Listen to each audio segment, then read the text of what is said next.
देखिए हमारे यहाँ पे ना रावण की पूजा होती है। ये रावण के 10 सर माने जाते हैं, जिसको गाय के पवित्र गोबर से बनाया जाता है। देसी गाय के पवित्र गोबर से 10 सर बनाते हैं रावण के। फिर उस पर मीठी खील या फिर फीकी खील, ऊपर से बताशे उसमें रख कर के इनको भरा जाता है। रावण के 10 सर के ऊपर रखा जाता है। और रावण के हम उस स्वरूप की पूजा करते हैं जिसमें वो बहुत ज्ञानी है। रावण एक बहुत ज्ञानी भी है। देखो उन्होंने जो काम कार्य किए, उसके अलावा रावण के जितना ज्ञानी अभी तक कोई नहीं है। तो उस ज्ञान की ही पूजा हमारे द्वारा की जाती है हमारे घर में।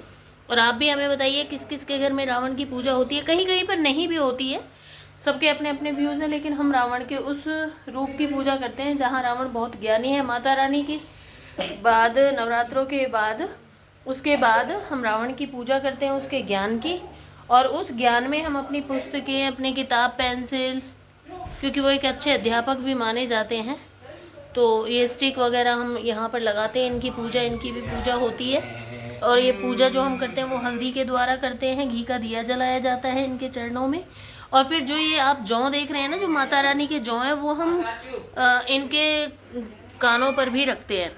और फिर ये कान हमारे जो बच्चे हैं, ये अब यही होकर हमारी जो बच्चियां हैं, हमारे घर की बेटियां, वो अपने भाई, पिता, ताई, चाची सबके कानों पे रखेंगी इसको, कि हमें भी वो आशीर्वाद मिले जो रावण के अच्छे ज्ञान का था। तो अच्छे ज्ञान की, आपको पता है शिव तांडव स्तोत्र की रचना भी रावण के ही द्वारा की गई है। तो उस ज्ञान को ही हम इसमें दिखा रहे हैं कि रावण की पूजा हम किस लिए करते हैं। और शाम को जो है वो फिर रावण का दहन भी होगा, तो वहाँ उसकी बुराइयाँ जलाई जाएंगी। और जहाँ उसे पूजा जाने का के योग्य है, तो वहाँ उसकी हम पूजा भी करते हैं। Thank you, bye.